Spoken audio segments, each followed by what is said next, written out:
السلام عليكم، مرحبا بكم، إن شاء الله تكونوا بخير. اليوم جبت لكم روتين يوم رمضاني. حاجة خفيفة، كيف تنظمي وقتك، كيف واش تحبي تحطي فوق طاولة الإفطار. شوربة فريك لازم تكون معها ترافقها تشكيلة من سلطة بوراك وطبق رئيسي، كل وحدة وحرة كيف تحب تقدم أي طبق. كاين اللي يحبوا يديروا طاجين، كاين اللي يحبوا يديروا كغاتان، كل واحد واش يحب. والحميص يعني لازم يكون فوق الطاولة حاجة حارة هكا. ونبداو على بركة الله. انا حبيت ندير كطبق رئيسي نسبق فيه هو الاول، نعرفي كيف تنظمي الوقت نتاعك فقط. هنايا سبقت بطاجين، درت طاجين شوا. هنايا درت طاجين شوا، جبت في كوكوط، درت 3 مغارف زيت، درت مغرف زبدة. بقى طاجين الشوا اليوم درتو باللحم وقطع لحم قطع دجاج والكفتة. معروف طاجين الشوا طاجين قسنطيني، طبق قسنطيني من ولاية قسنطينة، يمشي بزاف الأعراس والمناسبات. حبيت نديرو طبق رئيسي مع الشوربة والبوراك طبعا وكيلة من السلطة. هنايا درت 3 قطع لحم خروف، ودرت 2 أفخذ دجاج.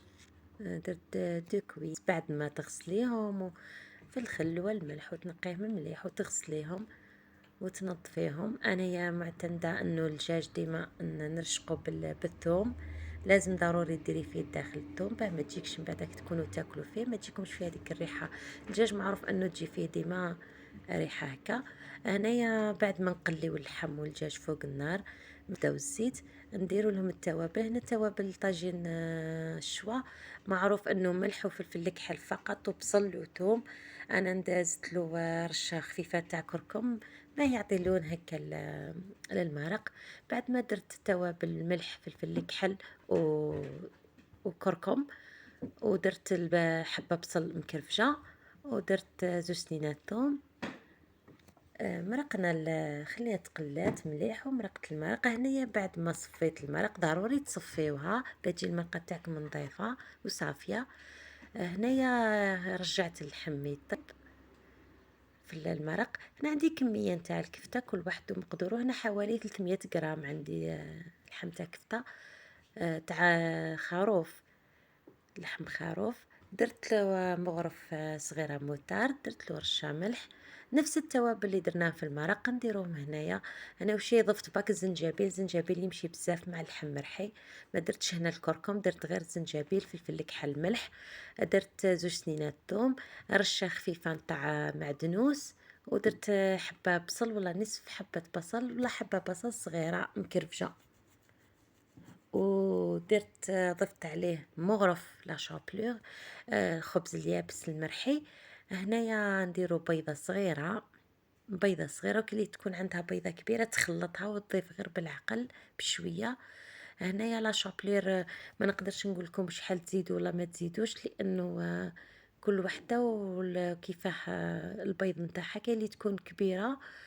انا درت هنا حوالي مغرف تاع لا شابلير خبز يابس ومرحي. هنا تشوفوا في المرق بعد ما صفيتها طاب اللحم طاب الدجاج، نحيت اللحم والدجاج قطع اللحم والدجاج. الكفتة درتها على شكل أصابع، ما تكونش صغيرة ما تكونش كبيرة بزاف. درتها لأنه الطبق هذا فيه غير كفتة وقطع لحم ودجاج. رجعتها في المرق، راكم تشوفوا في المرق تاعي كيف راها صافية. رجعوا الكفتة نديروها طيب، نحطوها في المرق. انا درت من قبل طاجين الشوا وجاتني انتقادات، اخرين قالوا لي ما يجيش باللحم الدجاج، اخرين قالوا لي ما يجيش بالكفته تاع اللحم الدجاج. راني كل واحد وقديرو مقدورو. انا هنايا كي كان عندي واللحم وقطع لحم قطع الدجاج حضرته به، هذا هو الطبق الاصلي. واللي يكون ما عندوش يديروا بالدجاج، علاه لما لا لما لا. هنايا علاه يقولوا له طاجين الشوا، لانه بعد ما يطيب اللحم قطع اللحم والدجاج نجيبو في مقله، نجيبو 3 مغارف زيت ولا ما نكثروش زيت بزاف، ونديرو مغرف سمن ولا مغرف زبده، ونجيبو قطع اللحم نحمروهم. لازم ضروري نحمروهم يديو هذيك التحميره. كي نرجعوهم في المرق تجي فيهم بنة الشوا، عليها يقولوا له طاجين الشوا. شوفوا هنا كي راني نحمر في قطع اللحم، راني نقلب فيهم، لازم ما تحرقوهمش، لازم انا قطع لحم هنايا تاع خروف، لحم خروف. بعد ما حمرت قطع لحم الخروف جبت انايا فخذين دجاج، حاولت هنايا نحي كما نقولوا نفتحو هكا ولا نقسمو ولا نحمر قطع الدجاج، نعاود تاني نحمرهم في نفس المقلة كما راكم تشوفوا. هنا راني حمرت، شوفوا اللون تاعو ما شاء الله. حمرت اللحم، قطع اللحم وقطع الدجاج. هذا هو الطاجين الشوا الاصلي باللحم والدجاج. من قبل ما كانوش يديروا، من زمان كانوش يديروا الكفته، وانما مؤخرا عاد يضيفوا له الكفته.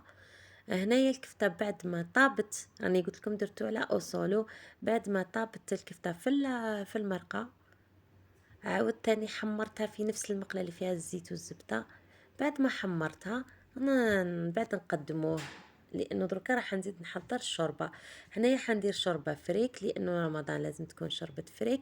شوربه تاع فريك تاعي شويه مختلفه، بما انه اللي يكون عنده ليستوما عنده الكولون ما يحملش شوربه فريك وتوجعو شويه ثقيل، هو ثقيل الفريك، سير الانسان يكون صايم وليستوما تاعو تكون فارغه. انا جبت لكم وصفه تاع كيفاه معتمده ندير شوربه فريك ما توجعش، ندير فيها النوع تاع الخضر او ما يبانش، من بعد نصفيو كلش، المهم باه ما توجعش وما تجيش مضره للصحه. هنايا نجيبو في قدر نديرو زيت زبده كما متعودين، 3 مغارف زيت، مغرف زبده وسمن. نجيبو قطع لحم هنايا، واش عندكم هنايا لحم تاع الشوربه، انا مقطعتهم قطع صغار. نجيبو نديرو حبه تاع بصل تكون مقطعه، ما ننساوش مغرف طماطم مصبره، ونديرو الثوم. هنا نديرو الثوم نديوها فوق النار، نحطوها على النار تتقلى مليح. ننساوش نلوحو زوج ريسان هكا ولا راس صغير تاع فلفل حار خضر. هنا عندنا الخضر، حبة جزر وحبة زريوات وحبة بطاطا يكونوا صغار متوسطين. نكرفجوهم ونقليوهم مع اللحم. هنا نديرو التوابل، عندنا كركم، عندنا فلفل كحل وراس الحانوت، كزبر، ما نكثروش التوابل في الشوربه بزاف، والملح طبعا. وهنا عندنا طماطم الحب، زوج حبات طماطم حب مرحيين، نخليهم يتقلاو كامل فوق النار، لازم ضروري نخليهم يتقلاو، راه ما يبانش هذاك الخضار، لانه من بعد نصفيوها كي نصفيو الشوربه نتاعنا راح ما تبانش. هنايا بعد ما صفيتها ورجعت اللحم ودرت هنايا انا طاجين الشوا تاع ثاني، راني بعد ما قليته ورجعته في لاصوص، ضروري ترجعوا. انا راكم تشوفوا في الشوربه تاعي راها حاضره، درتها بليبول. طاجين الشوا الطبق الرئيسي تاعي راهو حاضر. هنايا درتها كي درت عاود درت الفريك، ودرت اللحم درتها في قدرة نتاع الطين، لانه كانت هذيك شويه صغيره. الشوربه تاعي راها حاضره، الطاجين الطبق الرئيسي تاعو حاضر. نروحو نحضروا البوراك، بما انه شوربه الفريك لازم ترافقها البوراك. البوراك راح نديرو لكم بواحد الوصفه خفيفه وغير مكلفه وتجي زاكيه ما شاء الله وتجي بنينه. هنا نجيبو حبه تاع بصل تكون كبيره، انا خلطت هنا خليط في المقله، درت بصل اخضر وبصل عادي قطعته، دبلته في الزيت في المقله، ضفت عليه ربع صدر دجاج كما راكم تشوفوا، قطعته قطع. انا نحب في البوراك ما يكونش اللحم مرحي ولا الدجاج مرحي، نحب يكون قطع هكا. بعد ما دبلت البصل ولحت عليه رميت عليه الدجاج، ضفت عليه الدجاج، درت له الملح، درت 2 سينات توم، درت مغرف صغيره موطاد لانه الدجاج يمشي بزاف مع الموطاد. هنا نروحو للتوابل، واش درت في التوابل؟ درت رشه نتاع زنجبيل، درت رشه نتاع كركم ورشه نتاع فلفل كحل. هذا واش درت التوابل. بعد ما طابت مليح ونشف من السوائل تاع الدجاج والبصل، ضفت رشه مليحه نتاع معدنوس وطفيت عليه. هنا راكم تشوفوا فيه حاضر الحشو نتاع البوراك. انا جبت ملعقه مملوءه تاع جبن طري، ضفته للحشو خلطته مليح باه يجي مع فيه البنه ويجي شويه كريمي هكا. انا بعد ما حضرت الحشو تاع البوراك نخليوه يبرد، نخلطو هذاك الجبن مليح ونروحو نحضروا البوراك. بوراك معروف، انايا عندي بوراك من نوعيه نتاع مخدوم بالحرور يجي حار، الورقة تاع الديول تجي حار، كامل نعرفو نديرو البوراك، نديرو الحاسو ونلويوه ونحضرو بهذه الطريقة. هنايا راح نروح نقليه، نديرو الزيت في المقلة، الزيت ضروري يكون سخون مليح. بعد ما نجيو نحطو الحبات تاع البوراك، نقصو في النار ونقعدو نقلبو فيه، لازم يطيب صفر كيما راكم تشوفو فيه، ما يجيش محروق، يجي هكا طايب على اللون تاعو هذا ذهبي.